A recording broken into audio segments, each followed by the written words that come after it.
Как вкусно! Yoshlikdagi odatlarim va hozirgi paytda hamma ularni ishlatyapman. Agar meni shampunim tugab qolsa, men uni ichiga suv solmayman. Uni tashlab yorib, yangi shampun ochib yuboraman. Agar meni tish yuvadigan pastimda ozgina qolganda, men uni yarmidan shundoq kesib olib qilmayman. Men uni tashlab yorib, yangi pastani ochib yuboraman. Bitta choy paketikni men 10 martalab ishlatmayman.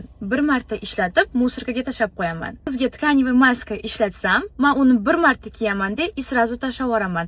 Qo'limga, bo'ynimga, hech xatimga surtmayman. Kichkinaligimda shirinlikni men juda yaxshi ko'rganman va hozirgi paytda agar men zavtrak, obed yoki ujinga ulgurmasam, albatta 7 Days croissantlarini yeyman.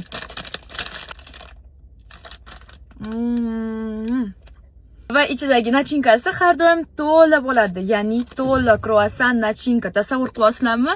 Men bunchagina emas. O'shaning uchun har doim mashinamda 7 Days croissantlar turadi. Men ularni har doim o'zim bilan olib yuraman.